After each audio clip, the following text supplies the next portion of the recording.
Your environment is a mirror of your mind.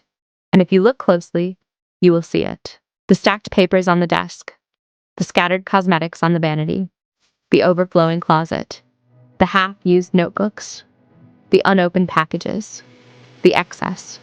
None of it is accidental. Visual clutter is not simply physical disorder.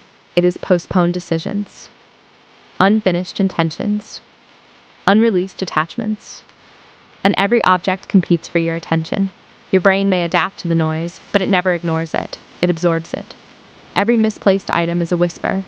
Every crowded shelf is a silent interruption. Every chaotic corner becomes background anxiety. You do not notice it consciously, but you feel it. This is where the visual purge begins, not with organization, but with awareness.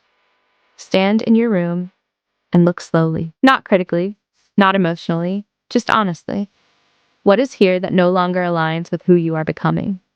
What remains simply because it is easier to keep than to decide? Refinement begins with removal, one object at a time. Take a single surface, perhaps your bedside table. Clear it completely. Everything off. Now return only what serves a purpose. A lamp, a book you are actually reading, a small, intentional object.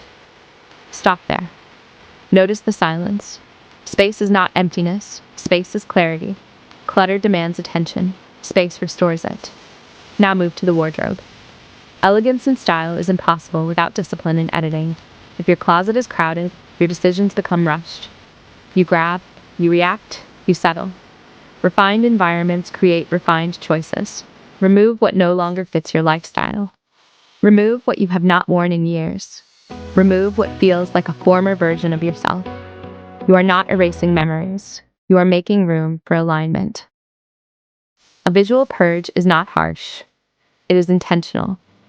The goal is not minimalism for aesthetic validation. It is mental relief. When your space is clear, your nervous system softens. The air feels lighter. The room breathes. You breathe. Notice how differently you move in a tidy room. You walk slower. You think clearer. You sit straighter. Environment shapes posture. Posture shapes presence. Now consider your digital space. Your phone screen. Your desktop. Your notifications. Clutter is not limited to physical objects. An overloaded camera roll. Unread messages. Endless apps. Each icon is a request. Each notification is a demand.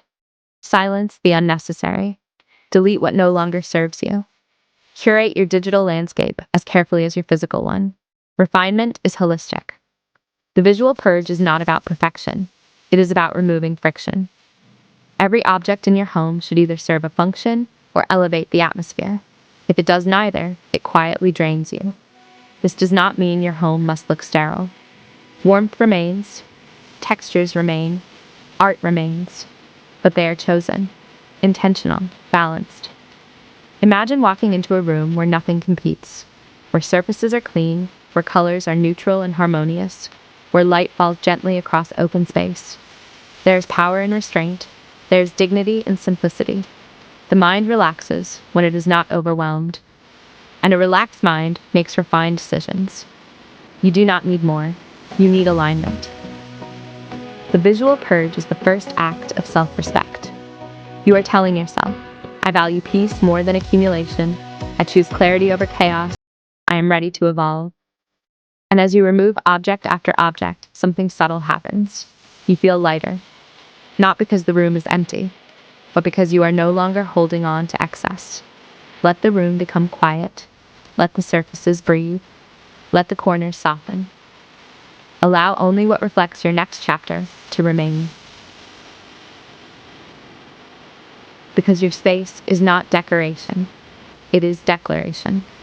And when you transform your environment into a mindful sanctuary, you are not simply redecorating, you are recalibrating. The world outside may remain loud, but inside your walls, there is calm. Inside your space, there is order. Inside your sanctuary, there is silence. And from that silence, refinement is born.